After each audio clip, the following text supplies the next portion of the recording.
आपका मेरे चैनल में स्वागत है। भगवान विष्णु ने विश्व कल्याण तथा धर्म की रक्षा करने के उद्देश्य से उन्होंने 24 अवतार धारण किए थे। उनमें से उनका एक अवतार ऋषभदेव का अवतार था। भगवान ऋषभदेव जैन धर्म के प्रथम तीर्थकर है। तीर्थकर का अर्थ होता है जो तीर्थ की रचना करे, जो संसार सागर में जन्म मरण के चक्र से मोक्ष तक के तीर्थ की रचना करे, वह तीर्थकर कहलाते हैं। तीर्थकर के 5 कल्याणक होते हैं। भगवान ऋषभनाथ जी को आदिनाथ भी कहा जाता है। ऋषभदेव भगवान की आयु 84 लाख पूर्व की थी, जिसमें से 20 लाख पूर्व कुमार अवस्था में व्यतीत हुआ और 63 लाख पूर्व राजा की तरह जीवन व्यतीत हुआ था। ऋषभदेव महाराज नाभिराय और मीरू देवी के पुत्र थे। दोनों द्वारा किए गए यज्ञ से प्रसन्न होकर भगवान विष्णु स्वयं प्रकट हुए और उन्होंने महाराज नाभिराय को वरदान दिया कि मैं ही तुम्हारे यहाँ पुत्र के रूप में जन्म लूंगा। यज्ञ में परम ऋषियों द्वारा प्रसन्न किए जाने पर भगवान विष्णु महाराज नाभिराय को दिए वचन पूरा करने महारानी मेरू देवी के गर्भ में आए और पृथ्वी पर अवतार धारण किया। उन्होंने इस पवित्र शरीर का अवतार वातार्षणा श्रमण मुनियों के धर्मों को प्रकट करने की इच्छा से ग्रहण किया था। राजा नाभिराय के पुत्र के रूप में जन्मे ऋषभदेव महान प्रतापी सम्राट हुए। अयोध्या के राजा नाभिराय के पुत्र ऋषभदेव अपने पिता की मृत्यु के बाद राज सिंहासन पर बैठे। युवा होने पर कच्छ और महाकच्छ की 2 बहनों नंदा और सुनंदा से ऋषभदेव का विवाह हुआ। नंदा ने भरत जैसे तेजस्वी पुत्र को जन्म दिया, जो आगे चलकर प्रथम महान चक्रवर्ती सम्राट बना। उसी के नाम पर हमारे देश का नाम भारतवर्ष पड़ा था। सुनंदा ने बाहुबली को जन्म दिया, जिन्होंने घनघोर तप किया और उनके सिद्धियों प्राप्त की थी। इस प्रकार आदिनाथ ऋषभदेव के 98 पुत्रों और ब्राह्मी तथा सुंदरी नामक 2 पुत्रियों के पिता बने थे।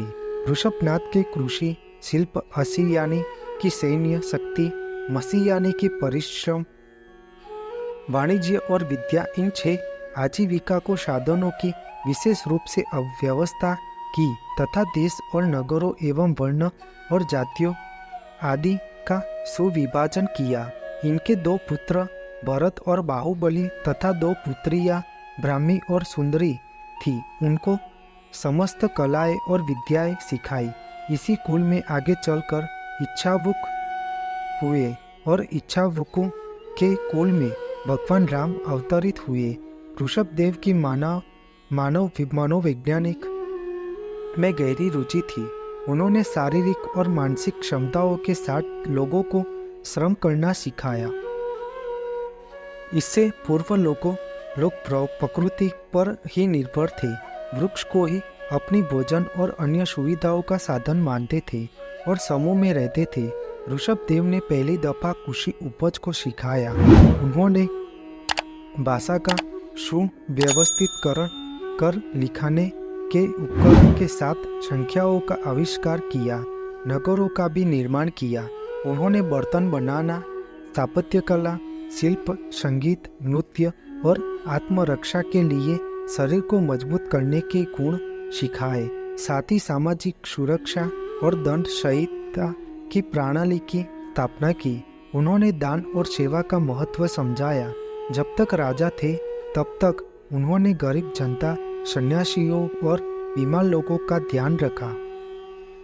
उन्होंने चिकित्सा की खोज में भी लोगों की मदद की। नई नई विद्याओं को खोजने के लिए प्रति लोगों को प्रोत्साहित किया।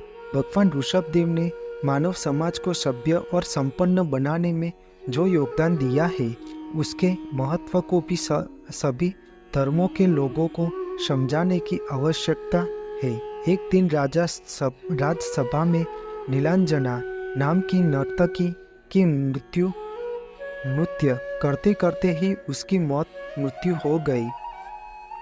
इस घटना से ऋषभदेव को संसार में वैराग्य हो गया और वह राज्य और समाज की नीति और नियम की शिक्षा देने के बाद राज्य का परित्याग कर तपस्या करने कैलाश पर्वत पर चले गए।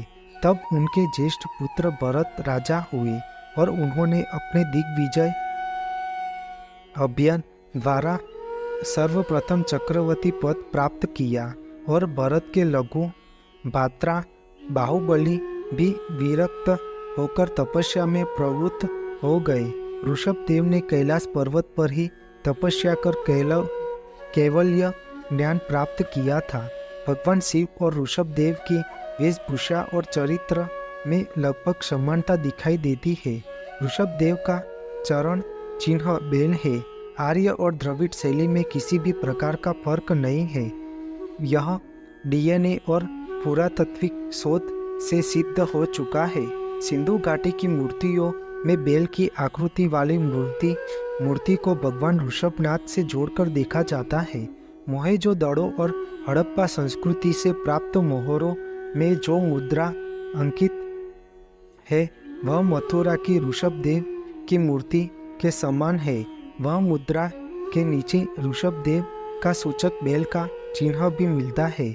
मुद्रा के चित्रण को चक्रवर्ती सम्राट भरत से जोड़कर देखा जाता है। इसमें दाई और नग्न कार्योत्सर्ग मुद्रा में भगवान ऋषभदेव है, जिनके शिरोभाग पर एक त्रिशूल है जो त्रिरत्न जीवन का प्रतीक है। निकट ही शीश झुकाए उनके ज्येष्ठ पुत्र चक्रवर्ती भरत है, जो उष्णिब धारण किए हुए राजसी ठाट में है। भरत के पीछे एक बेल है जो ऋषभदेव का चिन्ह है। अधो भाग में 7 प्रधान आमत्य दर्शाए है। ऋग्वेद में ऋषभदेव की चर्चा ऋषभनाथ और कहीं कहीं वातारशना मुनि के नाम से की गई है। शिव महापुराण में उन्हें शिव के 28 योग अवतारों में गिना गया है। अतंत माना यह जाता है कि ऋषभनाथ में ही श्रमण परंपरा की व्यवस्थित शुरुआत हुई और इन्हीं से सिद्धों, नाथों तथा शैव परंपरा के अन्य मार्गों की शुरुआत भी मानी गई है। इसलिए ऋषभदेव जितने जैनियों के लिए महत्वपूर्ण है, उतने ही हिंदुओं के लिए भी परम आदरणीय इतिहास पुरुष रहे हैं। ऋषभदेव नग्न अवस्था में रहते थे। अपनी कठोर तपश्चर्या द्वारा कैलाश पर्वत क्षेत्र में उन्हें माघ कृष्ण चतुर्दशी को कैवल्य ज्ञान प्राप्त की हुआ था तथा उन्होंने दक्षिण कर्नाटक तक नाना प्रदेशों में परिभ्रमण किया। उन्होंने भ्रमण के दौरान लोगों को धर्म और नीति की शिक्षा दी। उन्होंने अपने जीवन काल में 4000 लोगों को दीक्षा दी थी। भिक्षा मांगकर खाने का प्रचलन उन्हीं से शुरू हुआ माना जाता है। जैन धर्म में मान्यता यह है कि पूर्णता प्राप्त करने से पूर्व तक तीर्थकर मौन रहते हैं। अंततः यह आदिनाथ को 1 वर्ष तक भूखे रहना पड़ा। इसके बाद वह अपने पौत्र श्रेयांस के राज्य हस्तिनापुर पहुँचे। श्रेयांस ने उन्हें गन्ने का रस भेंट किया, जिसे उन्होंने स्वीकार कर लिया। वह दिन आज भी अक्षय तृतीया के नाम से प्रसिद्ध हुआ है। हस्तिनापुर में आज भी जैन धर्मावलंबी इस दिन गन्ने का रस पीकर अपना उपवास तोड़ते हैं। इस प्रकार कठोर तप के करके ऋषभदेव को कैवल्य ज्ञान यानी कि भूतकाल, भविष्यकाल और वर्तमान काल का संपूर्ण ज्ञान प्राप्त हुआ। वह जितेंद्र बन गए। अपनी आयु के 14 दिन शेष रहने पर भगवान ऋषभदेव हिमालय पर्वत के कैलाश शिखर पर समाधि लीन हो गए और वहीं माघ मास की कृष्ण चतुर्दशी के दिन उन्होंने निर्वाण लेकर मोक्ष प्राप्त किया। वैदिक दर्शन में अर्थवेद और पुराणों में जैसे बहुत सारे ग्रंथों में भगवान ऋषभदेव जी का वर्णन देखने को मिलता है। आपको मेरी यह माहिती अच्छी लगी हो तो मेरी चैनल को लाइक, शेयर, कमेंट और सब्सक्राइब करें और बेल आइकन को दबाना ना भूलें। जय स्वामीनारायण।